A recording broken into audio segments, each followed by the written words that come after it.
ഇംറാത്തുൻ ത്വാഇയത്തുൽ ലില്ലാഹി വലിസൗജിഹാ.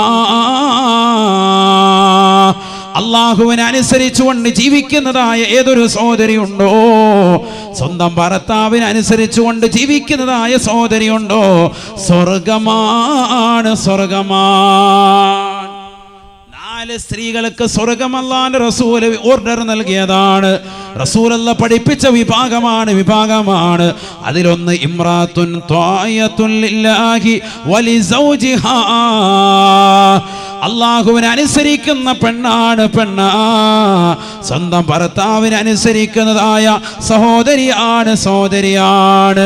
രണ്ടാമത്തെ പെണ്ണ് ഇംറഅത്തുൻ വലൂദുൻ വദൂദ് ഖാനിയത്തുൻ ബില്ലസീരി മഅ സൗജിഹാ. സ്വന്തം ഭർത്താവിനോട് മക്കളോട് നല്ല സ്നേഹമുള്ള പെണ്ണാ. വദൂദുൻ വലൂദ് ധാരാളം പ്രസവിക്കുന്നതായ പെണ്ണാണ് എന്ന് പറഞ്ഞ ഭർത്താവിലൂടെ ശാരീരിക ബന്ധത്തിൽ ഏർപ്പെട്ടിട്ട് പ്രസവിക്കുക, അല്ലാത്തല്ല. ധാരാളം പ്രസവിക്കുന്ന പെണ്ണ് ആർക്ക് ഇഷ്ടം? സ്വർഗത്തിൽ കിടക്കുമെന്നാ പറഞ്ഞത്. എന്ന് പറഞ്ഞാൽ മക്കൾ അധികരിച്ച പെണ്ണ്. ചിലപ്പോൾ 6 മക്കള് 9 മക്കള് 10 മക്കളൊക്കെ പ്രസവിച്ച ഉമ്മമാരുണ്ടാവും നമ്മുടെ ഈ സദസ്സിൽ. ഇന്നതില്ല. ഇന്നിപ്പോൾ നാമോ നമുക്കൊന്ന്, കാരണം ചെലവ് ചുരുക്കണേന്നും പറഞ്ഞ് കഴിയാണ്. അപ്പോൾ അള്ളാഹു തആല മൊത്തത്തിൽ കുടുസാക്കി. ഒരൊറ്റ കുട്ടി ഉണ്ടായിട്ട് പോലും ജീവിതം മുന്നോട്ട് കൊണ്ടുപോകാൻ കഴിയാത്ത ഒരുപാട് ആളുകളുണ്ട്. ഞാൻ മലപ്പുറത്ത് ഓതുന്ന സമയത്ത് ഒരു ഹാജിയാരുണ്ട്, ഒരു സഹോദരൻ കരീമാജി എന്നാണ് മൂപ്പറ പേര്. മൂപ്പർക്ക് അന്ന് 11 മക്കള്. ഞാൻ ഈ അടുത്ത് വന്നപ്പോൾ 16 മക്കള്. ഒറ്റ ഭാര്യയിലുള്ള കാര്യം പറയുന്നത്, ഒറ്റ ഭാര്യയില്. ഇതെന്താ ഉസ്താദ്, ഇത് തന്നെ ഒരു ജോലിയാണോ? അത് നല്ലൊരു ജോലിയാണ്. മക്കള് സാലിഹാട്ടെ. അത് 2 പെൺകുട്ടികളുള്ളൂ, ബാക്കിയൊക്കെ ആൺപിള്ളേരാണ്. ഇമാമും ജമാഅത്തായിട്ട് നിസ്കരിക്കുകയാണെങ്കിൽ വേണം ഒരു ജുമാ അടങ്ങാം, കുറച്ചാറും കൂടെ കഴിഞ്ഞാൽ 40 പേരെ കിട്ടും. ഒരു പള്ളി അങ്ങ് നിസ്കരിച്ചിട്ട് റാഹത്തായിട്ട് നിസ്കരിക്കുക. 2 പെണ്ണുങ്ങൾ, ബാക്കിയൊക്കെ ആണുങ്ങൾ. രസമാണ്. അത് തൊട്ടടുത്തൊരു തയ്ക്കാൻ വേണ്ടി ചെറിയ നിസ്കാര പള്ളിയുണ്ട്. അപ്പോൾ ഈ മക്കളെല്ലാം ഇങ്ങനെ ആൺപിള്ളേരെല്ലാം കൂടി 14 ആൺമക്കളാണ്. ഒന്ന് രസം ചിന്തിക്കുക. വാപ്പാടെ കൂടെ ഇങ്ങനെ വരികയാണ്. ഒന്ന് ചിന്തിച്ചു. യാക്കൂബ് നബി അലൈഹി ഇസ്ലാമിന് മക്കളുണ്ടായിരുന്നല്ലോ. ഇതുപോലെ തന്നെ 10ലധികം മക്കളുമായിട്ടല്ലേ വരിക. സുബ്ഹാനല്ലാഹ്, എന്തൊരു രസമാണ്. അതുകൊണ്ട് തന്നെ സമൂഹം അന്ന് തന്നെ പറഞ്ഞിരുന്നു, വിനയത്തോടു കൂടി നടക്കണം. നിങ്ങൾ ജനങ്ങളുടെ മുമ്പാകെ നടക്കുമ്പോൾ ഒരല്പം തലകുനിച്ച് നടക്കണം. എന്തുകൊണ്ട്? കാരണം കാണുന്നവർക്ക് ഭയങ്കര കണ്ണുകടിയാവും. വാപ്പ ഇങ്ങനെ 10 മക്കളെയും കൂട്ടിയിട്ട് ഇങ്ങനെ വരുന്നത് നെഞ്ചും പിരിച്ച് വരികയല്ലേ. ചിന്തിച്ചു നോക്ക്. അങ്ങനത്തെ ഒരു രസം എന്തായിരിക്കും? ഇമാമും ജമാഅത്തിനായിട്ട് മക്കളങ്ങ് നിർത്തിയാൽ മതി. അതിലെ മക്കൾ മിക്കതും ഹാഫിളീങ്ങൾ, അൽഹംദുലില്ലാ, മാഷാ അല്ലാഹ്. 1-2 പേര് ആലിമീങ്ങളുമായി. രക്ഷപ്പെട്ടില്ലേ വാപ്പ? ചെറിയ കാര്യമാണോ? ആ ഉമ്മ എന്ത് ത്യാഗം സഹിച്ചിട്ടുണ്ടാവും ഈ മക്കളെ ഇത്രയും പോറ്റി വളർത്താൻ. ഒന്നിന് പിറകെ ഒന്നായിട്ട് ഓരോ കൊല്ലം കഴിയുമ്പോൾ ഓരോന്ന്. പക്ഷെ പടച്ചറബ് സ്വർഗ്ഗം കൊടുക്കും. ക്ഷമിച്ച് സഹിച്ച് ആ മക്കളെ പോറ്റി വളർത്തി. ഏറ്റവും വലിയ രസാവഹം, അന്നും ആ വീട്ടിൽ 2 മുത്തഅല്ലിമീങ്ങൾക്ക് രാത്രിയിൽ ഭക്ഷണം കൊടുത്തിരുന്നു എന്നുള്ളതാണ്. ഭയങ്കര ദാരിദ്ര്യമാണ് ആ വീട്. ഈ മക്കളൊക്കെ അന്നിങ്ങനെ കൈക്കുഞ്ഞ് സുഡാനിലെ കുട്ടികളെ പോലെ ഇങ്ങനെ നിൽക്കുക, എല്ലാം ഇങ്ങനെ അങ്ങനോട് ഉടുപ്പൊക്കെ ഇടാതൊക്കെ ഇങ്ങനെ നടക്കുന്ന കുട്ടികളാണ്. പക്ഷെ അന്ന് ഈ കുട്ടികൾക്ക് ഇവർ ഭക്ഷണം കൊടുക്കും, ഭയങ്കരമായിട്ട് ഭക്ഷണം കൊടുക്കും. ഒരു മടിയില്ല, റാഹത്തായ നിലയിൽ ഭക്ഷണം കൊടുക്കും. ഇന്ന് അവർ സാമ്പത്തിക ഭദ്രത മെച്ചപ്പെട്ടു വന്നു. നമ്മളോർക്കും മക്കൾ കൂടിക്കഴിഞ്ഞാൽ വലിയ വിഷയ ദാരിദ്ര്യമാണ്. ഒരിക്കലും ഇല്ല. അതുകൊണ്ട് തന്നെ നമ്മൾ ചുരുങ്ങി ജീവിക്കുക, കുടുസായ ജീവിതം. ആദ്യം തന്നെ വീട്ടിൽ ഇരുന്ന് ആദ്യ രാത്രി തന്നെ ചർച്ച ചെയ്തേ ഒന്നും മതി കേട്ടാ, കളി. ഇത് നമ്മൾ ഈ കുടുസായ ചിന്താഗതിയായിപ്പോയി. അതുകൊണ്ട് തന്നെ റബ്ബ് നമുക്ക് ഭയങ്കര സാമ്പത്തിക കൊടുസ് തന്നു. അള്ളാഹു കാക്കട്ടെ. ഇവിടെ 10-20 മക്കളൊക്കെ പ്രസവിച്ച ഉമ്മമാരുണ്ട്, ഒരു വിഷയമല്ല. മഹല്ലി എന്ന് പറയുന്ന ഒരു ഗ്രന്ഥമുണ്ട്. മഹല്ലി എന്ന് പറയുന്നത് ഒറിജിനൽ, അതിന്റെ നെയ്മ് കൻസുർ റാഗിബീൻ എന്നാണ് അതിന്റെ പേര്. ആ കിതാബിന്റെ പേര് പലർക്കും അറിയില്ല. കൻസുർ റാഗിബീൻ എന്നാണ് അതിന്റെ പേര്. മഹല്ലി ഇമാമിന്റെ ഗ്രന്ഥമാണ്, ഫിഖ്ഹി ഗ്രന്ഥമാണ്, കർമ്മശാസ്ത്രത്തിലെ ഗ്രന്ഥമാണ്. അതിൽ പറയുന്നുണ്ട്, ഒരു രാജാവ്, ഒരു പണ്ഡിതൻ പറയാണ്, രാജാവ് അദ്ദേഹത്തിന്റെ ഭാര്യയുമായി ശാരീരിക ബന്ധത്തിൽ ഏർപ്പെട്ട് അതിൽ അല്ലാഹു സുബ്ഹാനഹു വ തആല മക്കളെ അല്ലാഹു നൽകി. 40 മക്കളെ അല്ലാഹു കൊടുത്തു. ആ 40 മക്കളും ഈ രാജാവിനോടൊപ്പം കുതിര സവാരി ചെയ്യുന്നത് ഞാൻ എൻ്റെ കണ്ണുകൊണ്ട് കണ്ടു എന്നീ പണ്ഡിതൻ രേഖപ്പെടുത്താൻ ആ ഗ്രന്ഥത്തിലുണ്ട്. പഴയ ഓർമ്മയിൽ നിന്ന് പറഞ്ഞതാണ്. 40 മക്കളെ അല്ലാഹു സുബ്ഹാനഹു വ തആല നൽകുകയും ആ 40 മക്കളും രാജാവിനോടൊപ്പം വാപ്പയോടൊപ്പം കുതിരസവാരി നടത്തുന്നത് ഞാൻ എൻ്റെ കണ്ണുകൊണ്ട് കണ്ടു. ഈ പണ്ഡിതൻ രേഖപ്പെടുത്തുക. അതൊക്കെ ഒരു വലിയ പ്രൗഢി തന്നെയല്ലേ? മക്കളൊരു വില തന്നെയാണ്, ഭയങ്കരമാണ്. 10 മക്കളുണ്ടായി, 10 മക്കളും ഒരാൾ ഹാഫിള്, ഒരാൾ ആലിമ്, ഒരാൾ ഡോക്ടർ, മറ്റേ ആൾ എഞ്ചിനീയർ, ഇങ്ങനെ അങ്ങോട്ട് 10 പേരുണ്ടായാലും എന്താ രസം? എന്ത് കാര്യത്തിനും റെഡിയാൻ. ഒരാളിങ്ങോട്ട് വന്നിട്ട് ഉമ്മാടെ ഷുഗർ നോക്കട്ടെ, രാവിലെ തന്നെ ഷുഗറൊക്കെ ടെസ്റ്റ് ചെയ്ത്. അടുത്തയാൾ മെഡിക്കൽ സ്റ്റോറിൽ നിൽക്കുക, ബീഫാമുകാരിയാണ്, അവളൊന്ന് ഗുളിയായിട്ട് വന്ന് ആഹത്തായിട്ട് വാപ്പാടെ വഴുത്തിലിട്ട്. എന്ത് രസമാണ്, എന്ത് സൗകര്യമായിരിക്കും. എല്ലാ മേഖലകളിലും ഓരോരുത്തരുണ്ടാകട്ടെ. അങ്ങനെ വേണം. മക്കളെ നല്ല രീതിയിൽ പ്രാപ്തരാക്കണം. അത് പഠിപ്പിക്കാന്ന് പറയാൻ ചെറിയ കാര്യമല്ല, അവരെ പോറ്റുക എന്ന് പറയാൻ ചെറിയ കാര്യമല്ല, വലിയ അമലാണ്. അതുകൊണ്ടാണ് സ്വർഗം കൊടുക്കുന്നത്. സ്വർഗം വെറുതെ കിട്ടൂലല്ലോ. ഇംറഅത്തുൻ വലൂദുൻ വദൂദുൻ, ധാരാളം പ്രസവിക്കുക. പ്രസവിച്ചിട്ടാൽ പോരല്ലോ, പോറ്റുക. ഏതെങ്കിലും റോഡരികെ ഉസ്താദെ പ്രസവിച്ചിട്ടേക്കാം, അത് പറ്റൂല. പ്രസവിച്ച് അവരെ മാന്യമായ രീതിയിൽ പോറ്റി വളർത്തുന്നത് വലിയൊരു ഭാരിച്ച ഉത്തരവാദിത്തമാണ്. അതുകൊണ്ടാണ് ഉമ്മാക്ക്, പെണ്ണിനാണ് ഇത് കൊടുക്കുന്നത്, ഭർത്താവിനല്ല, സ്ത്രീക്ക് കൊടുക്കുകയാണ് സ്വർഗം. ഇംറഅത്തുൻ വലൂദുൻ വദൂദുൻ, കുടുംബത്തോട്, മക്കളോട്, ഭാര്യയോട്, ഭർത്താവിനോട് നല്ല സ്നേഹം വെച്ച് പുലർത്തുന്നവൾ, ധാരാളം പ്രസവിച്ചിട്ടുള്ള സഹോദരിമാർ, അവൾ സ്വർഗത്തിലാണ്. തീർന്നില്ല. ഹബീബ റസൂലുള്ളാഹി സ്വല്ലല്ലാഹു അലൈഹി വസല്ലമ തങ്ങൾ പറയുകയാണ്, ഖാനിയത്തും ബില്ലസീരി മാ സൗജിഹാ, സ്വന്തം ഭർത്താവ് കൊണ്ടുവന്ന് കൊടുക്കുന്നതായ സമ്പാദ്യം ഉള്ളതുകൊണ്ട് സംതൃപ്തിയടഞ്ഞ ജീവിതം വെക്കുന്നവളാണ്, അവൾ സ്വർഗത്തിലാണ്, സ്വർഗത്തിലാണ് എന്ന് ഹബീബായ റസൂലുള്ളാഹി. അടുത്തിടെ നടന്ന കൊലപാതകങ്ങൾ നിങ്ങൾ ശ്രദ്ധിച്ചില്ലേ? ജോളി എന്ന സഹോദരി ജോളി അടിച്ച് നടന്നതാകുന്ന വർത്തമാനങ്ങൾ നമ്മൾ കേട്ടതല്ലേ? എത്ര മോശമാണ്. സ്വന്തം ഭർത്താവിനെയും കുടുംബാദികളടക്കം, ഭർത്താവിൻ്റെ മാതാപിതാക്കളടക്കം, ബന്ധുമിത്രാദികൾ പലരെയും കൊന്നുകളഞ്ഞില്ലയോ? 16 വർഷത്തെ നീണ്ട ബുദ്ധി ഉപയോഗിച്ചുകൊണ്ട് എത്രയോ പാവപ്പെട്ട ആളുകളെയാണ് ക്രൂശിച്ചു കൊലപ്പെടുത്തിയിട്ടുള്ളത്. കൊടുക്കുന്ന ഭക്ഷണത്തിൽ സയനൈഡ് ചേർത്തുകൊണ്ട് കൊന്നുകളഞ്ഞില്ലയോ?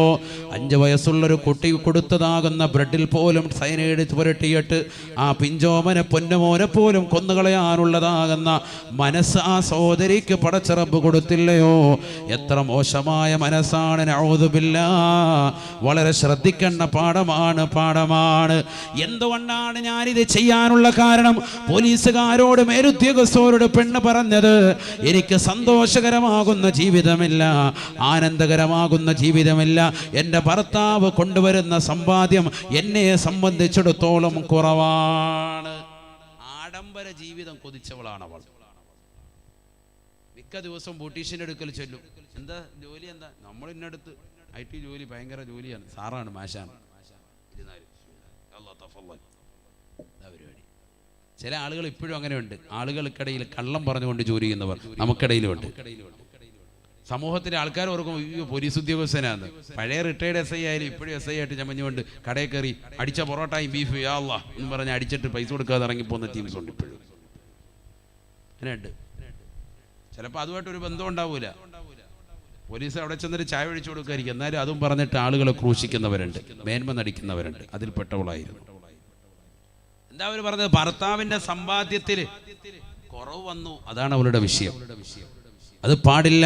ഇംറാത്തുൻ ഖാനിയത്തുൻ ബിൽ അസീരി മഅ സൗജിഹാ, സ്വന്തം ഭർത്താവ് കൊടുക്കുന്ന സമ്പാദ്യം ഉള്ളതുകൊണ്ട് സംതൃപ്തിയടഞ്ഞ ജീവിതം നയിക്കുന്നവൾ സ്വർഗത്തിലാണ്, സ്വർഗത്തിലാണ്.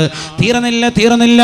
ഹബീബായ റസൂലുള്ളാഹി സ്വല്ലല്ലാഹു അലൈഹി വസല്ലമ തങ്ങൾ വീണ്ടും പറയുകയാണ്, ഇംറാത്തുൻ ഹഫിളത് നഫ്സഹാ വമാലഹു, സ്വന്തം ശരീരത്തിന്റെ പാതിവ്രതം കാത്തു സൂക്ഷിക്കുന്നവൾ, പതിവ്രതയെ കാത്തു സംരക്ഷിക്കുന്നതായ സഹോദരിമാരില്ലയോ? സ്വന്തം ഭർത്താവ് കൊടുക്കുന്ന സമ്പാദ്യത്തെ സൂക്ഷിച്ച് ചെലവഴിക്കുന്നതായ സഹോദരിമാരില്ലയോ? അവളും സ്വർഗത്തിലാണ്, സ്വർഗത്തിലാണ് എന്ന് ഹബീബായ റസൂലുള്ളാഹി. മക്കൾ വന്നുകൊണ്ട് പറയുകയാണ്, ഉമ്മ എനിക്കൊരു മൊബൈൽ ഫോൺ വേണം. ഉമ്മ കൊടുക്കരുത്. വാപ്പയോട് ചോദിച്ചോളൂ, എൻ്റെ കയ്യിൽ ഏൽപ്പിച്ച പൈസ കൊണ്ട് ഒരു ഹറാമായ കാര്യത്തിനും തരാൻ പറ്റൂല. ഫീസ് വേണമെങ്കിലും വാപ്പയോട് ചോദിച്ചുകൊണ്ട് വാങ്ങണം. ഉമ്മയോട് മോശമായ രീതിയിൽ രീതിയിൽ വർത്തമാനം പറഞ്ഞുകൊണ്ട് അവരെ പ്രീതിപ്പെടുത്തിക്കൊണ്ട് സമ്പത്ത് അടിച്ചുകൊണ്ട് പോകരുതേ. ഉമ്മയുടെയും വാപ്പയുടെയും കൈകളിരിക്കുന്ന സമ്പത്ത് അടിച്ചുകൊണ്ടും കളവ് നടത്തിക്കൊണ്ടും പോകരുതേ. ഹബീബായ നബി തങ്ങൾ പറയുകയാണ്, ഭർത്താവ് ഭാര്യയിൽ ഏൽപ്പിച്ചതാകുന്ന സമ്പത്ത് പരിപൂർണമായി സംരക്ഷണം ചുമത്തിക്കൊണ്ട് അത് പരിപൂർണമായി ചെലവുകൾ എഴുതി വെച്ചുകൊണ്ട് ചെലവഴിക്കുന്നതായ ഭാര്യമാരുണ്ടോ അവൾ സ്വർഗത്തിലാണ് എന്ന് ഹബീബുനാ റസൂലുള്ളാഹി. പഴയ കാലഘട്ടത്തിൽ അങ്ങനെ ഉണ്ടായിരുന്നു. വരവ് ചെലവുകൾ ഇങ്ങനെ എഴുതി വെക്കും കറക്റ്റ്. എന്നാൽ എഴുത്തൊന്നുമില്ല, അങ്ങനെ ലാഭിഷാണല്ലോ, ഇഷ്ടം പോലെ പൈസ ഉണ്ട്.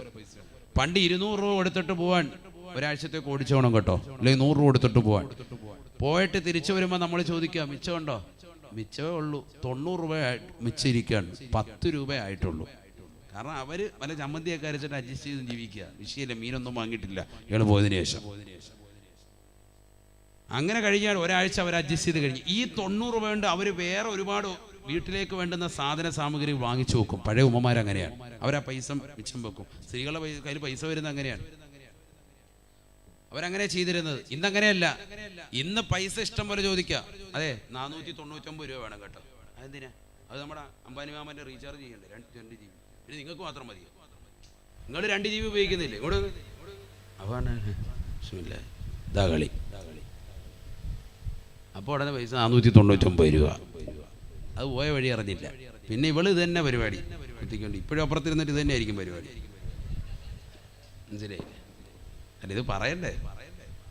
എവിടെ ചെന്നാലും ഇത് തന്നെ. ഒരാളെന്നോട് പറഞ്ഞു, ഉസ്താദ് ഒരു മരിപ്പ് വീട്ടില്, മരണ വീട്ടിലാണ്, മയ്യത്തെടുക്കുന്ന സമയത്താണ് ഉസ്താദ് ദുആ ഇരുന്നുകൊണ്ടിരിക്കുകയാണ്. അപ്പോഴും ഇവിടെ വരുന്നിട്ട് കുത്തിവരയാ, സ്ലൈറ്റ് എഴുതി പഠിക്കുന്നുള്ളൂ. അള്ളാഹു നമ്മളെ കാത്തിരക്ഷിക്കട്ടെ. മരണ വീട്ടിൽ പോലും ഇതാ പരിപാടി. വളരെ ശ്രദ്ധിക്കേണ്ട കാലമാണ്. തീർന്നില്ല. അവസാനമായി റസൂലുള്ള പറഞ്ഞു നിർത്തുകയാണ്, സ്വർഗത്തിൽ കിടക്കുന്ന പെണ്ണ് ഇംറഅത്തുൻ, ഒരു പെണ്ണാണ്. മാത സൗജുഹാ, ഭർത്താവ് മരണപ്പെട്ടു പോയി. വലഹാ ഔലാദുൻ സഗീറുൻ, ചെറിയ കുട്ടികൾ അവൾക്കുണ്ട്. പറഞ്ഞ ആ മരിച്ച ഭർത്താവിലൂടെ തന്നെ അവൾക്ക് ചെറിയ കുട്ടികളുണ്ട്. ആദ്യ ഭർത്താവിലൂടെ. വലം തതസവ്വജ്, വേറൊരു വിവാഹം അവൾ ചെയ്യുന്നില്ല. എന്തിനു വേണ്ടി? ഖശിയത അയ്യുളയ്യു, എനിക്ക് ആദ്യ ഭർത്താവിലൂടെ അള്ളാഹു നൽകി മക്കളില്ലയോ, പിഞ്ചോമന മക്കളില്ലയോ, അവരെങ്ങാണ് പിഴച്ചു പോകുമോ, ഉദരം നിറയ്ക്കാൻ വേണ്ടി സ്വന്തം ശരീരം കൊണ്ടുപോയി പണയം വെക്കുമോ എന്ന് പേടിച്ചുകൊണ്ട് മക്കളെ പോറ്റാൻ വേണ്ടി നിലകൊള്ളുന്ന, അതിനുവേണ്ടി സ്വന്തമായി അധ്വാനിച്ചുകൊണ്ട് നിലകൊള്ളുന്ന, മറ്റൊരാളുടെ മുന്നിലും മടിക്കുത്തഴിക്കാതെ നിലകൊള്ളുന്നതായ സഹോദരിമാരില്ലയോ, അവർക്ക് സ്വർഗമാണ് എന്ന് ഹബീബായ റസൂലുള്ളാഹി. അങ്ങനെയൊക്കെ ഉണ്ട്, ഒരുപാട് പേരുണ്ട്. മറ്റൊരാളുടെ മുന്നിൽ മടിക്കുത്തഴിക്കാൻ പോകുന്നില്ല. എന്നാ ഈ മക്കളെ പോറ്റണം, എന്നാ വാള്ള കിടക്ക് ഹാജിയാരെ, പരിപാടിയില്ല. ഇവരെ പോറ്റാൻ ഞാൻ അധ്വാനിച്ചോളാം. ഞാൻ ഇന്നും ഒരു സ്ത്രീയുടെ ഒരു ഇത് കണ്ടു. സ്ഥലം എനിക്ക് കറക്റ്റ് ഓർമ്മയില്ല. അവരെ വിളിക്കുന്നത് തന്നെ പഞ്ചർ താത്ത എന്നാണ്. പഞ്ചർ താത്ത, പഞ്ചർ ഒട്ടിക്കുന്ന പരിപാടിയാണ്. ഞാൻ ഇതിൽ കണ്ടതാണ്, നെറ്റിൽ കണ്ടതാണ്. എന്നൊരു ന്യൂസിൽ കണ്ട വാർത്തയാണ് ഈ പറഞ്ഞത്. പഞ്ചർ താത്ത എന്നാണ് അവരെ വിളിക്കുന്നത്. മുസ്ലിമാണ് അവര്, മുസ്ലിമത്താൻ. അപ്പൊ അവര് ഇറങ്ങി സ്വന്തമായി അധ്വാനിച്ച് ജീവിക്കുകയാണ്. അങ്ങനെ പറ്റുമോ ഉസ്താദേ? പറ്റും, അനുവദനീയമാണത്. നമ്മളെ കൊണ്ട് കഴിയുന്നതിലേക്ക്. വലിയ ഭാരിച്ച ജോലികളൊക്കെ ചെയ്തിട്ട് ശരീരം ക്ഷീണിപ്പിച്ച് പിന്നെ കുറച്ചാൾ കഴിയുമ്പോൾ ആരും നോക്കാത്തൊരവസ്ഥ, അങ്ങനെ ആകരുത്. പക്ഷെ അവരെ നോക്കാൻ വേറെ ആരും ഇല്ല, പിന്നെന്ത് ചെയ്യും? ആരെങ്കിലും പട്ടിണി മാറ്റുന്നവരുണ്ട് എങ്കിൽ പ്രശ്നമല്ല. അതുകൊണ്ട് അവർ സ്വന്തമായി ഇറങ്ങുകയാണ്. വേറെ മക്കളോ കുടുംബങ്ങളോ ആരുമില്ല, ഭർത്താവ് ആരുമില്ല സഹായിക്കാൻ. അവർ സ്വന്തമായിട്ട് ഇറങ്ങി അധ്വാനിക്കുന്നു, കഷ്ടപ്പെടുന്നു. ചെറിയ മക്കളുണ്ട്, ആ മക്കളെ പിഴച്ചു പോകുമോ എന്ന് പേടിച്ചിട്ട് ജീവിതത്തിന്റെ കയ്പ് നീര് അനുഭവിക്കുന്നതായ സഹോദരിമാര് ആ കയ്പ് നീര് മാറ്റാൻ വേണ്ടി പകലന്തിയോളം കഷ്ടപ്പെടുന്നു. നല്ല നല്ല ഹലാലായ മാർഗത്തിലൂടെ സമ്പാദ്യമുണ്ടാക്കി കുടുംബത്തെ പോറ്റുന്നു, മക്കളെ നല്ല രീതിയിൽ കെട്ടിച്ചയക്കുന്നു. അങ്ങനത്തതായ സഹോദരിമാർക്ക് സ്വർഗം സയ്യിദുനാ റസൂലുള്ളാഹി. കേട്ടേ, നിയ്യത്ത് വെച്ചിട്ട് വീണ്ടും നിസ്കരിക്കണം. ആരായി ശ്രദ്ധിക്കണം? നിയ്യത്ത് വെക്കുക, കൈയ്യട്ടുക. കാമത്ത് കൊടുത്തൊക്കെ സമയം കളയുന്നതിനാ. ഇതാണ് നമ്മുടെ അവസ്ഥ. നിർബന്ധമാണ് മുസ്ലിയരെ, അതല്ല. പക്ഷെ ചെയ്യേണ്ട അമലുകൾ ചെയ്യേണ്ടതുപോലെ ചെയ്തെങ്കിലേ പ്രതിഫലം ഉണ്ടാവുള്ളൂ. പരിപൂർണമായ പ്രതിഫലം കിട്ടേണ്ട ഇതൊക്കെ വെറുതെ കാട്ടിക്കൂട്ടലല്ലോ ഇസ്ലാം. സ്ത്രീകൾ എത്ര പേരുണ്ട് ഇഖാമത്ത് കൊടുത്തിട്ട് നിസ്കരിക്കുന്നവർ, എത്ര ആളുകളുടെ ശ്രദ്ധിക്കുന്നവർ? സഹോദരിമാരൊന്നും അത് ശ്രദ്ധിക്കുന്നേ ഇല്ല. നിയ്യത്ത് പോലും വെക്കാതെ വെറുതെ കൈയ്യട്ടി നിസ്കരിക്കുന്ന എത്രയോ സഹോദരിമാരുണ്ട്. തറാവി നിസ്കരിക്കാൻ വേണ്ടി കൈയ്യട്ടി അങ്ങനെ നിസ്കരിക്കൽ തന്നെ, നിയ്യത്ത് തന്നെ ഇല്ല, ഫാത്തിഹ സൂറത്തില്ല. എന്താണ് നമ്മുടെയൊക്കെ ജീവിത ശൈലി? നഊദു ബില്ലാഹി, അല്ലാഹു കാക്കട്ടെ. കുട്ടി ജനിച്ചു കഴിഞ്ഞാൽ 7-ന്റെ അന്ന് കുട്ടിക്ക് വേണ്ടി അക്കീക്കയുടെ അറവുണ്ട്. അതൊക്കെ ഞാൻ മുമ്പ് പറഞ്ഞിട്ടുള്ളതാണ് പള്ളികൾ, അതുകൊണ്ട് ഞാൻ ഓടിച്ചു പോവാൻ. അന്ന് തന്നെയാണ് പേരിടൽ കർമ്മവും നടത്തുന്നത്. 2 വയസ്സെത്തിയ തന്നെ ആടിനെ വേണം, മാടിനെ വേണം അറക്കാൻ. ആൺകുട്ടിയാണ് ജനിച്ചത് എങ്കിൽ 2 ആട് സുന്നത്തുണ്ട്. പെൺകുട്ടിയാണ് ജനിച്ചത് എങ്കിൽ, നിനക്കുണ്ടായതെങ്കിൽ 1 ആട് സുന്നത്തുണ്ട്. ഇതൊക്കെ പഠിക്കേണ്ടതാണ്. അങ്ങനെയാണ് ശറഅ് പഠിപ്പിച്ചിട്ടുള്ളത്. ഇനി അതല്ല, ഒരാൾക്ക് 1 ആടെ അറുത്തു കൊടുക്കാൻ സാധിക്കുകയുള്ളൂ, ആൺകുട്ടിയാണ് ജനിച്ചത്, ആയിക്കോട്ടെ, അത് അറുത്തു കൊടുത്തോളൂ, അങ്ങനെ തന്നെ ചെയ്യും. ഒരു പോത്തിനെ അറുത്തു കൊടുക്കാൻ കഴിവുള്ളവനാണ്, പോത്തിനെ അറുത്തു കൊടുക്കട്ടെ, ബിസ്മില്ല ചെയ്തോട്ടെ. പക്ഷേ 2 വയസ്സെത്തിയിരിക്കണം. ഇതിന് രണ്ടിനും നമ്മുടെ നാട്ടിലുള്ളതാകുന്ന ആടും മാടും ഒക്കെ 2 വയസ്സെത്തിയതാണെന്ന് എങ്ങനെ അറിയൂ ഉസ്താദേ? അത് അതിൻ്റെ കച്ചവടക്കാരോട് ചോദിക്കുക. കളവ് പറഞ്ഞാൽ അവനെ കാലേ കെട്ടിയിട്ട് പടച്ചോൻ ശിക്ഷിച്ചോളൂ. കളവ് പറയുന്ന ആളുകൾ അനവധിയാണ് ആ വിഷയത്തിൽ. നഊദു ബില്ലാഹി, അല്ലാഹു കാക്കട്ടെ. ഉളുഹിയ്യത്തിൻ്റെയും മറ്റും ആടുമൊക്കെ പോത്തിനെയൊക്കെ വാങ്ങാൻ പോകുമ്പോൾ ചോദിക്കാണ്ട് ഇതെങ്ങനെയാണെന്ന് ചോദിച്ചു കഴിഞ്ഞാൽ വയസ്സെത്തിയതോ ധൈര്യമായിട്ട് എടുത്തോ. കാരണം കച്ചവടം നടക്കാൻ വേണ്ടി കളവ് പറയുന്നവർ ധാരാളം ആളുകളുണ്ട്. അവർ അശ്രദ്ധ പതിപ്പിച്ചുകൊണ്ടാണ് പറയുന്നത്. വളരെ ഗൗരവമുള്ള വിഷയമാണ്. അറിവില്ല എങ്കിൽ അറിവില്ല എന്ന് പറയണം. അറിവുണ്ട് എങ്കിൽ അതനുസരിച്ചിട്ടേ കച്ചവടം ചെയ്യാവുള്ളൂ. കച്ചവടത്തിന് കൃത്രിമത്വം കാണിച്ചാൽ അദാബാണ്. അല്ലാഹു കാക്കട്ടെ. അക്കീക്ക, എൻ്റെ മകൻ മുഹമ്മദിൻ്റെ പേരാണോ അവരുടെ പേര്, ആ പേരിട്ടിട്ട് എൻ്റെ മകൻ ഇന്ന ആളുടെ സുന്നത്തായ അക്കീക്കയാണിത് എന്ന് കരുതി നിയ്യത്ത് ചെയ്തിട്ട് വേണം അറവ് നടത്താൻ. ബിസ്മില്ലി മുസ്ലിമായ വ്യക്തി അറവ് നടത്തുന്നു. വാപ്പ തന്നെ കഴിയുമെങ്കിൽ അറവ് നടത്തി, ഇല്ലെങ്കിൽ ഒരാളെ ഏൽപ്പിക്കൻ. ചെയ്യുന്നവൻ ആരായിരുന്നാലും മുസ്ലിം ആയിരിക്കണം. വളരെ ശ്രദ്ധിക്കേണ്ടതാണ്. അറവ് വെട്ടുന്നവനൊക്കെ മിക്ക ആളുകളും, അറവ് അഥവാ അറക്കുന്ന മിക്ക ആളുകളും ചിലപ്പോൾ അമുസ്ലിമുകളുണ്ടാകും. അവരെ കൊണ്ട് അറപ്പിക്കാൻ പാടില്ല. അറവ് ശ്രദ്ധിക്കണം, അറവ് മുസ്ലിം ആയിരിക്കണം. വളരെ ശ്രദ്ധിക്കേണ്ടതാണ്. ബഹുമാനപ്പെട്ട ഇമാം ഗസാലി റഹ്മത്തുള്ളാഹി അലൈഹി പറയുന്നു, കുട്ടിക്കോടുള്ള കടമയിൽ 2ാമത്തത് കുട്ടി ജനിച്ചു എന്നറിഞ്ഞാൽ മധുരം നൽകലാണ്. അത് അദ്ദേഹം പറഞ്ഞൊരു കാര്യമാണ്. മധുരം നൽകുക. അന്നത്തെ ദിവസം തന്നെ നമ്മളെല്ലാവർക്കും അത് സാധാരണ കൊടുക്കാറുണ്ട്. മിഠായി, ലഡു എന്തെങ്കിലും നമ്മൾ നൽകും സന്തോഷത്തിൽ. ആൺകുട്ടിയാണോ പെൺകുട്ടിയാണോ ജനിച്ചത്, ഏതായിരുന്നാലും നമ്മൾ സന്തോഷം വെക്കുക. ആൺകുട്ടിയാണ് ജനിച്ചതിൽ അമിത ആഹ്ലാദം വേണ്ട, പെൺകുട്ടിയാണ് ജനിച്ചതിൽ അമിത ദുഃഖവും വേണ്ട. അത് 1ാമത്തെ കണ്ടീഷനാണ്. 2 മധുരം നൽകുക. 3ാമത്തത് കുട്ടിക്ക് നല്ല പേരിട്ട് കൊടുക്കുക. അവനെ ബാങ്കും ഇക്കാമത്തും കൊടുക്കുക. 3ാമത്തത് അതാണ്, ബാങ്കും ഇക്കാമത്തും കൊടുക്കുക. നേരത്തെ പറഞ്ഞതുപോലെ വലത് കാതിൽ ബാങ്കും ഇടത് കാതിൽ ഇക്കാമത്തും. 4ാമത്തത് അദ്ദേഹം പറയുന്നു, കുട്ടിക്ക് നല്ല പേരിട്ട് കൊടുക്കുക. മനോഹരമായ പേര് കുട്ടിക്ക് നൽകുക അനിവാര്യമാണ്.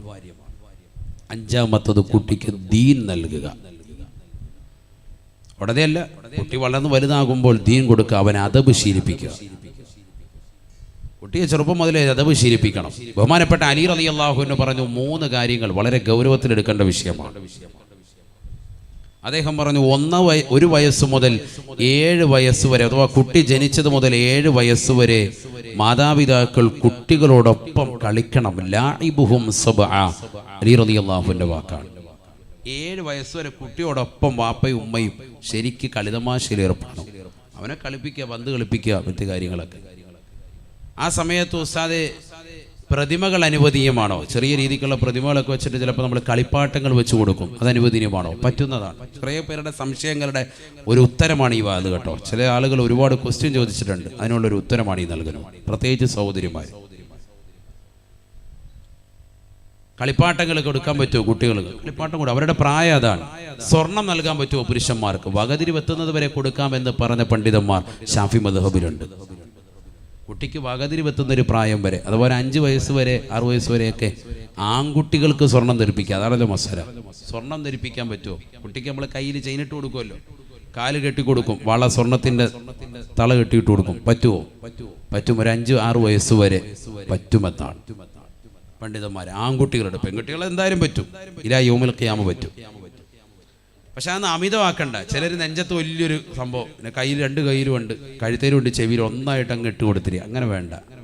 ഇപ്പൊ ഏറ്റവും വലിയ അപകടമുള്ളത് സ്വർണം പരമാവധി പുറത്ത് കാണിക്കുന്നതാണ് ഏറ്റവും വലിയ അപകടം. പ്രത്യേകിച്ച് കുട്ടികളെ തട്ടിക്കൊണ്ടുപോക്ക് ഇപ്പോൾ വല്ലാതെ വർദ്ധിച്ചിരിക്കുകയാണ്. അവരുടെ കിഡ്നി എടുക്കുക, ലിവർ എടുക്കുക, പല പരിപാടികളുണ്ട്. ഒന്നുമില്ലെങ്കിലും സൂപ്പ് വെച്ചെങ്കിലും കുടിക്കുന്ന കൗമാണുള്ളത്. അതുകൊണ്ട് കുട്ടികളെ ശ്രദ്ധിച്ചുകൊള്ളുക. സ്വർണം ഒരുപാടിട്ട് ആഭരണങ്ങളിട്ട് അങ്ങനെ ധരിപ്പിക്കേണ്ടതില്ല. അനുവദനീയമാണ് ഇതൊക്കെ, അതാണ് ഞാൻ പറഞ്ഞത്. പെൺകുട്ടികൾക്ക് അനുവദനീയമാണല്ലോ, എന്തായാലും അനുവദനീയമാണ്, എല്ലാ പ്രായത്തിലും അനുവദനീയമാണ്. ലാഇബുഹും സബഅ, അലി റളിയല്ലാഹു അൻഹു പറയാണ് 7 വയസ്സ് വരെ കുട്ടിയോടൊപ്പം ശരിക്ക് കളിതമാശയിൽ ഏർപ്പെടുക, അവരെ കളിപ്പിക്കുക. അത് കഴിഞ്ഞാലോ 7 to 14 വരെ വസാഹിബുഹും സബഅ, അവരോടൊപ്പം പിന്നെ നീ നിലകൊള്ളേണ്ടത് വഅദ്ദിബുഹും സബഅ, പിന്നെ ഒരു 7 വർഷക്കാലം പിന്നീട് അങ്ങോട്ട് നിലകൊള്ളേണ്ടത് അവർക്ക് നല്ല മര്യാദ പഠിപ്പിച്ചുകൊണ്ടാണ്. മര്യാദ പഠിപ്പിക്കണം. മോനെ ഭക്ഷണം കഴിക്കേണ്ടത് അങ്ങനെ, വലത് കൈ കൊണ്ട് കഴിക്കൽ, ഇടത് കൈ കൊണ്ട് മലമൂത്ര വിസർജനം നടത്തേണ്ടത് ആ കൈയാണ് ഉപയോഗിക്കേണ്ടത്. മൂക്ക് പിഴിയേണ്ടത് ഇടത് കൈയാണ് വേണ്ടത്. വാ ഇങ്ങനെ തുറക്കുമ്പോൾ, കോട്ടുവായി വിടുമ്പോൾ ഇടത് കൈയുടെ പത്തി മറച്ചിട്ട് പരിപൂർണമായി അടച്ചു പിടിക്കണം. അഊദു ബില്ലാഹി മിനശ് ശൈത്വാനിർ റജീം എന്ന് ചൊല്ലണം. ബിസ്മി ചൊല്ലി ആഹാരം കഴിക്കണം. അടുത്ത് നിന്ന് തന്നെ ആഹാരം കഴിച്ച് തുടങ്ങണം.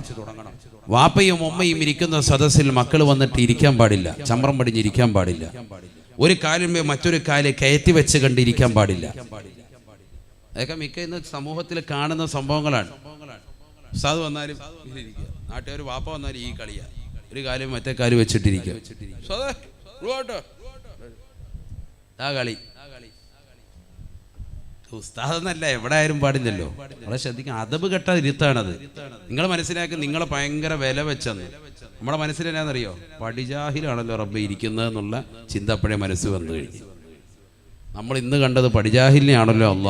ഈ ചിന്തയോടുകൂടി അങ്ങോട്ട് വരിക. നിങ്ങളോർക്ക് ഉസ്താദ് ഞെട്ടിയിട്ടുണ്ട്, നമുക്ക് നല്ലപോലെ മനസ്സിലായിട്ടുണ്ട്. ഇവൻ വിവരം കേട്ടവൻ അങ്ങേയറ്റം ആണല്ലോ റബ്ബേ ഇന്നിപ്പോൾ സംസാരിക്കാൻ പോകുന്നത് എന്ന് മനസ്സിലാക്കിയിട്ടാണ് വന്നിരിക്കുക. കാലുമ കാര്യം ഏറ്റി വെച്ചിരിക്കുക. മാതാപിതാക്കളുടെ മുന്നിൽ ഇവനാരാണെന്ന് വെച്ചാൽ, ഇവനൊരു ഡിഗ്രി കരഗതമാക്കിയപ്പോ, ഇവനൊരു MBBS ബിരുദധാരിയായപ്പോ മാതാപിതാക്കളെക്കാൾ വലിയ സമുന്നതനായ ആളായോ? ഒരിക്കലും അങ്ങനെ ഇരിക്കാൻ പാടില്ല. അവരുടെ മുന്നിൽ അതബോടുകൂടി ഇരിക്കണം. നമ്മൾ ഇരുന്ന ഒരു സദസ്സിൽ വാപ്പയും ഉമ്മയും വന്നാൽ നമ്മൾ എഴുന്നേൽക്കണം. അവരെ കണ്ടുകൊണ്ട് അവരനുവാദം നൽകാതെ ഇരിക്കാൻ പാടില്ല. അവരുടെ മുന്നിലൂടെ നടക്കാൻ പാടില്ല. അവർ ഭാഷണം നടത്തുന്നതിന് ഇടയിൽ വെച്ചുകൊണ്ട് കയറി സംസാരിക്കാൻ പാടില്ല. ഓവർടേക്ക് ചെയ്ത് സംസാരിക്കാൻ പാടില്ല. ഇതൊക്കെ ചെറുപ്പത്തിലെ 7 to 14 വയസ്സിലാണ് ഇതെല്ലാം പറഞ്ഞു കൊടുക്കേണ്ടത്. ഒറ്റയടിക്കല്ല. 7 വയസ്സ് കഴിഞ്ഞ് നമ്മൾ 8ലേക്ക് എത്തിയുള്ളൂ. അവന് ഇരുതടാ, കുറേ കാര്യങ്ങൾ പറയാനുണ്ട് കേട്ടോ. കഴിക്കേണ്ടത് ഇങ്ങനെ കഴിക്കാം പാപ്പ കണ്ട. എന്നിട്ട് അവൻ്റെ മീനുമൊക്കെ എടുത്തിട്ട് നെയ്മീനുമൊക്കെ എടുത്ത് കണ്ട. ചില ആൾക്കാർ അങ്ങനെയുണ്ട്, മക്കളെ പഠിപ്പിക്കുന്ന മക്കളതെ ഇങ്ങനെ വേണം കഴിക്കാം മീന്, അവൻ്റെ മീനെടുത്ത് തിന്നുകൊണ്ടിരിക്കുക. അങ്ങനെ എല്ലാം കൂടി ഒറ്റ ദിവസം ഇട്ട് പഠിപ്പിക്കാൻ നിൽക്കണ്ട. ഇതൊക്കെ ഘട്ടം ഘട്ടമായിട്ട് ഇതൊക്കെ സമയം ഉണ്ടാവും. മക്കളുടെ പിറകെ നിൽക്കാൻ വയ്യെങ്കിൽ നിങ്ങൾ ഈ പണിക്ക് പോകണ്ട. അതാണ് ഒറ്റ വാക്കി പറഞ്ഞാൽ. മക്കൾ പിഴയ്ക്കുമെന്ന് പേടിയുണ്ടോ? എന്നാൽ പിന്നെ ഈ പരിപാടിക്ക് നിൽക്കണ്ട. മക്കൾ സാലിഹാകണമെങ്കിൽ അവരുടെ പിറകെ കൂടണമെന്നാണ് അലി റളിയല്ലാഹു അൻഹു പറയും. അതിന് 1 to 7 വയസ്സ് വരെ ശരിക്ക് കളിപ്പിക്കണം. മക്കളെ കളിതമാശി തന്നെ വിടണം. അവരെ വെറുതെ അങ്ങ് വിട്ടേക്ക്. അവരുടെ പരിപാടി അത് തന്നെയാണ്. ആ സമയത്ത് അവരെ നോവിക്കാനോ ഇടിക്കാനോ ചില ആളുകളുണ്ട്. 2 വയസ്സെത്തുമ്പോഴേ തന്നെ മക്കളെ അങ്ങോട്ട് ഇടിക്കുക. മൂത്രം ഒഴിക്കാൻ സ്വയമേ കഴുകിക്കണം. മൂത്രം ഒഴിക്കാൻ മുട്ടിയെ പറഞ്ഞോണം. എന്താ നീ മൂത്രം ഒഴിച്ചോ എന്ന് പറഞ്ഞാൽ അവനെ അങ്ങോട്ട് ഇടിക്കുക. അങ്ങനെ ചെറുപ്പത്തിലെ ചെയ്ത എത്രയോ കുട്ടികൾ പെട്ടെന്ന് തന്നെ അസുഖം വന്നു പോയിട്ടുണ്ടെന്നറിയോ? എത്രയോ പെൺകുട്ടികൾക്ക് വലിയ വിഷയമാണത്. മൂത്രം ഒഴിച്ചുകൊണ്ട് നമ്മൾ ഇരിക്കുന്നത് കാണുന്ന സമയത്ത് തന്നെ നമ്മൾ പേടിപ്പിക്കുക. റസൂലുള്ളാഹി സ്വല്ലല്ലാഹു അലൈഹി വസല്ലം തങ്ങൾ ശക്തമായി എതിർത്തതല്ലേ? യഹൂദിയായ ഒരു മനുഷ്യൻ ഹബീബായ റസൂലുള്ളാഹി സ്വല്ലല്ലാഹു അലൈഹി വസല്ലം തങ്ങളുടെ പള്ളിയിലേക്ക് വരുകയാണ്. റസൂലുള്ളാഹി സ്വല്ലല്ലാഹു അലൈഹി വസല്ലം തങ്ങളുടെ മദീന പള്ളിയിൽ വന്നിരുന്നുകൊണ്ട് കാഷ്ടിക്കുകയാണ്. അഷ്റഫുൽ ഖൽഖ് സ്വല്ലല്ലാഹു അലൈഹി വസല്ലം തങ്ങളും കൂട്ടരും കടന്നു വരുകയാണ്. ബഹുമാനപ്പെട്ട റസൂലുള്ളാഹി സ്വല്ലല്ലാഹു അലൈഹി വസല്ലം തങ്ങളുടെ സ്വഹാബത്ത് അദ്ദേഹത്തിന്റെ തലവെട്ടാൻ വേണ്ടി വാൾ ഊരുകയാണ്. ഉറയിൽ നിന്ന് വാൾ ഊരുന്നത് കണ്ടപ്പോ അല്ലാഹുവിന്റെ റസൂൽ തടുക്കുകയാണ്. സ്വഹാബാ, പാടില്ല സ്വഹാബാ, പാടില്ല സ്വഹാബാ. എല്ലാവരെയും മാറ്റി നിർത്തി. അദ്ദേഹം മലമൂത്ര വിസർജനം കഴിഞ്ഞു. അവിടുന്ന് എഴുന്നേറ്റ് അദ്ദേഹം പോകുമ്പോൾ അദ്ദേഹത്തെ വിളിച്ചിട്ട് പറഞ്ഞു, ഇത് ഞങ്ങളുടെ ആരാധനാലയമാണ്, ഇതിനകത്ത് മേലിൽ ഇത്തരത്തിൽ ചെയ്യാൻ പാടില്ല. അദ്ദേഹം അത് കേട്ടു. വാളുകൊണ്ടിങ്ങനെ നിൽക്കുക ഉമർ റളിയല്ലാഹു അൻഹു ഉൾപ്പെടെയുള്ളവർ. അദ്ദേഹത്തൊന്നും ചെയ്തില്ല. സഹാബത്ത് ചോദിച്ചു, എന്താ നബിയെ കണ്ടത്? ഒരു അവിശ്വാസിയായ മനുഷ്യൻ പള്ളിയുടെ കത്തളത്തിൽ വന്നിട്ട് ഇങ്ങനെ കാഷ്ടിച്ചിട്ട് അവനെ വെറുതെ വിടുകയാണോ? നമ്മളാണ് വെച്ചേക്കോ? മുത്തുനബി സല്ലല്ലാഹു അലൈഹി വസല്ലമ തങ്ങൾ പഠിപ്പിക്കുകയാണ്, രണ്ട് കാരണങ്ങളുണ്ട്. അതിന് രണ്ട് കാരണങ്ങളുണ്ട്. ഒന്ന്, അദ്ദേഹം അങ്ങനെ മലമൂത്ര വിസർജനം നടത്തി തുടങ്ങുന്നതിനിടയിൽ നമ്മൾ വന്നിട്ട് ഇവിടെ പറ്റത്തില്ല എന്ന് പറഞ്ഞാൽ അയാളൊരു ഒറ്റ ഓട്ടം ഓടും. ഓടുന്ന വഴിക്ക് മൊത്തത്തിൽ തൂറി ആകെ ഹറാക്കാക്കി വെളിക്കിറങ്ങിയിട്ടാവും പോവുക. അല്ലേ? ശരിയല്ലേ? അവിടെ മുഴുവനാവും. പിന്നെ കഴുകാൻ മൊത്തത്തിൽ ഓടണം, ഓസം പിടിച്ചുകൊണ്ട് പുറകെ നടക്കണം. ഇതാകുമ്പോൾ ഒരിടത്ത് തന്നെ ഉള്ളൂ, എളുപ്പമുണ്ട് പരിപാടി. ഉണ്ടാ? രണ്ടാമത്തെ കാരണമാണ് മർമ്മപ്രധാനം. അദ്ദേഹത്തിന് പിന്നീട് ആരോഗ്യപരമായ പ്രശ്നങ്ങൾ ഉണ്ടാകും. സയ്യിദുനാ റസൂലുള്ളാഹി അറപ്പിക്കുമ്പോഴേ പെട്ടെന്ന് പാടില്ല എന്ന് പറയുമ്പോൾ ഇതിന്ന് മക്കൾ ഇന്ന് ഏറ്റവും കൂടുതൽ ചെയ്യുന്നത് നമ്മളാണ്. കല്യാണ വീട്ടിൽ പോയിട്ട് പറയാതെ നീ മൂത്രം ഒഴിച്ചു, എന്താ പരിപാടി കാണിച്ചു, വീട്ടിലെത്തുമ്പോൾ ചെവിയൊക്കെ പിടിച്ച് കറക്കിയിട്ട് തലക്കിട്ടൊക്കെ 2 അടിയൊക്കെ അടിച്ച് കുട്ടി പേടി തട്ടി ആകെ വിഷയമായി. പിന്നെ മൂത്രം ഒഴിക്കുമ്പോൾ പകുതിക്ക് ഇങ്ങനെ വിറച്ച് നിന്ന് പോവുക, അസുഖങ്ങളാകുക. നമ്മൾ അങ്ങനെയൊന്നും ധൃതി പിടിക്കണ്ട. അതൊക്കെ പതുക്കെ. ഈ ഇരിക്കുന്ന മിക്ക ആളുകൾ ഒരുപക്ഷെ 15 വയസ്സും കടന്നു മുള്ളിയിട്ടുള്ള ടീമുകളുണ്ടാവും കടക്കയിൽ. ഉറപ്പാണ്. എത്ര ആൾക്കാരുണ്ട്? 12, 10, 15 വയസ്സ് വരെയൊക്കെ കടന്നു മുള്ളിയിട്ട് അവസാനം ഓതി മന്ദിരിച്ച് കോഴിമുട്ട തലയെ വെച്ച് ഊതിയിട്ടാണ് ഇത് മാറിയിട്ട് തന്നെ ഉള്ളത്. അങ്ങനത്തെ ടീമുകൾ മക്കളെ കൊണ്ടുവന്ന് 1.5 വയസ്സാകുമ്പോഴേ മൂത്രം ഒഴിക്കുമെന്ന് പറഞ്ഞില്ലെങ്കിൽ ഇടിക്കുമെന്ന് പറയുന്നതിൽ എന്താ അർത്ഥം? ശ്രദ്ധിക്കേണ്ടതാണ്. ആരോഗ്യപരമായ മക്കളെ നമ്മൾ ശ്രദ്ധിക്കണ്ടേ? അതുകൊണ്ട് 7 വയസ്സ് വരെ മക്കളെ അങ്ങനെ വിട്. പഠിപ്പിക്കേണ്ട കാര്യങ്ങൾ ഓരോ പ്രായം എത്തുമ്പോൾ അവർക്ക് പക്വത വരുമ്പോൾ അങ്ങോട്ട് പറഞ്ഞു കൊടുക്കാം. അത് ശ്രദ്ധിക്കാം, വിഷയമല്ല. അവരോടൊപ്പം കളിതമാശയിൽ ഏർപ്പെടും. മനസ്സ് വിഷമിപ്പിക്കുന്ന ഒന്നും പാടില്ല ആ സമയത്ത്. അങ്ങനെ നിങ്ങൾ ചെയ്തു നോക്കിയേ. കുട്ടികൾക്ക് ഭയങ്കര സ്നേഹമാണ്. വാപ്പായും ഉമ്മയും പിന്നെ അവരെ ഒന്നും വിടൂല. നമ്മൾ 7 വയസ്സ് വരെ ശരിക്കും അങ്ങനെ നിന്ന് നോക്ക്. വാപ്പായും ഉമ്മയും അവർ വിടൂല. ഞാൻ ഇന്നലെ ജുമാ കഴിഞ്ഞിട്ട് തിരിച്ചു പോയില്ലല്ലോ, തിരുവനന്തപുരത്തായിരുന്നു വാഴ്. അത് കഴിഞ്ഞിട്ട് ഞാൻ തിരിച്ചു പോയിട്ടില്ല, പരിസരത്ത് തന്നെ നടന്ന് കറങ്ങായിരുന്നു. അങ്ങനെ ഞാൻ നിൽക്കുമ്പോൾ വീട്ടുകാരെന്നെ ഫോൺ ചെയ്തു. ഭാര്യ ഫോൺ ചെയ്തിട്ട് ചോദിച്ചു, എന്തായി എപ്പോഴാണ് വരിക? ഞാൻ പറയും, ഇന്ന് രാത്രിയിൽ കരുനാഗപ്പള്ളി വാദമുണ്ട്, അതുകൂടെ കഴിഞ്ഞിട്ടാവുക. അപ്പോൾ പറയുന്നു, മൂത്ത മകള് ഇന്നലെ ജുമാ കഴിഞ്ഞ് എൻ്റെ വാപ്പ സരിയുസ്താദ് പള്ളിയിൽ നിന്ന് ജുമാ കഴിഞ്ഞ് തിരിച്ചു വന്നു.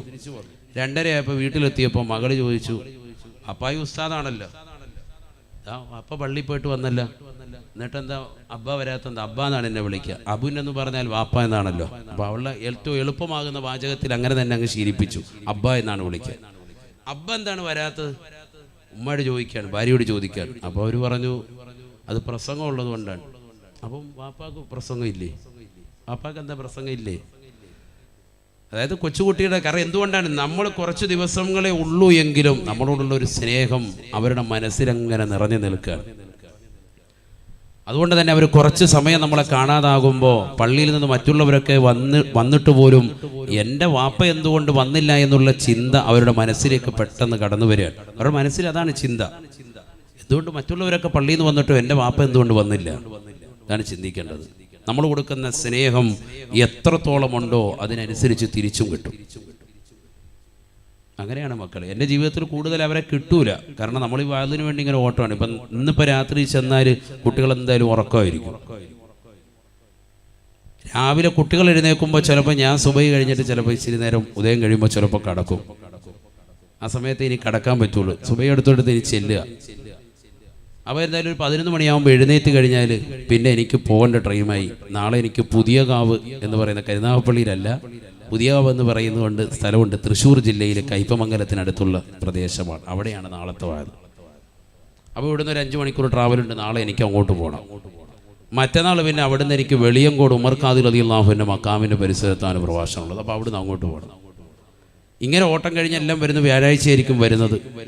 വന്നു കഴിഞ്ഞ് വെള്ളിയാഴ്ച രാവിലെ പിന്നെ നേരെ ഇങ്ങോട്ട് വരികയാണ്. ഇങ്ങനെ പലപ്പോഴും മക്കളുമായിട്ടുള്ള സംവാദം വളരെ കുറവാണ് കിട്ടാറുള്ളത്. എങ്കിലും പരമാവധി ശ്രദ്ധിക്കാറുണ്ട്. ഞാൻ പറഞ്ഞു വന്നത്, നമുക്ക് കിട്ടുന്ന സമയം നമ്മളെപ്പോഴും വീട്ടിൽ തന്നെ ഉണ്ട്, നാട്ടിൽ തന്നെയുണ്ട്.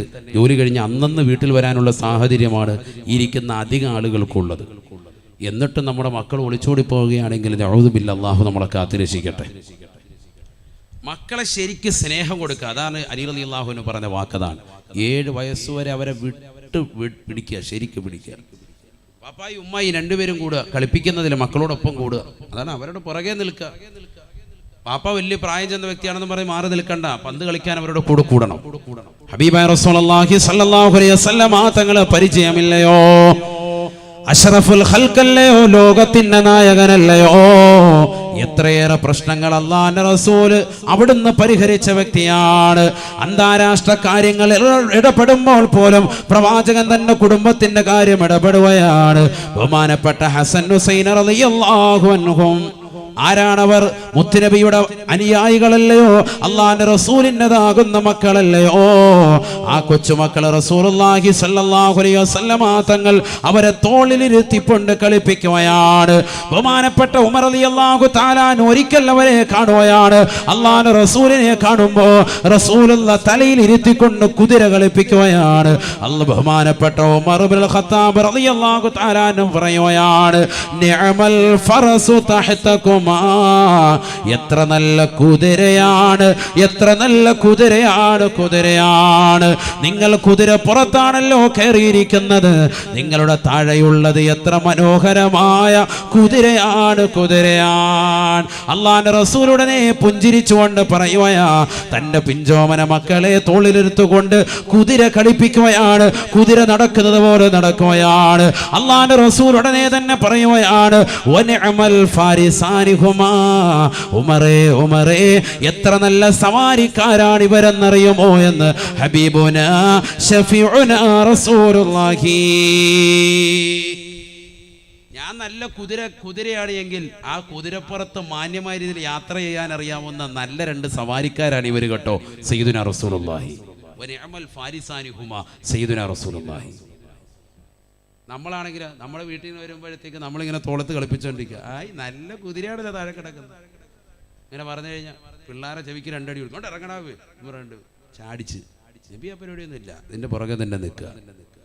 ആദരവായ റസൂലുള്ളാഹി സ്വല്ലല്ലാഹു അലൈഹി വസല്ലമ തങ്ങൾ നമസ്കരിക്കുകയാണ്.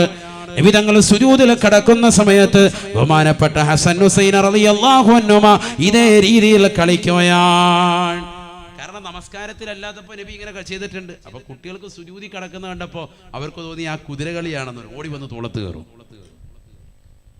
ഓടി വന്ന് തോളത്ത് കയറി നബി സല്ലല്ലാഹു അലൈഹി വസല്ലം തങ്ങൾ സുജൂദിൽ തന്നെ അങ്ങനെ കിടക്കുകയാണ്, എഴുന്നേക്കുന്നില്ല.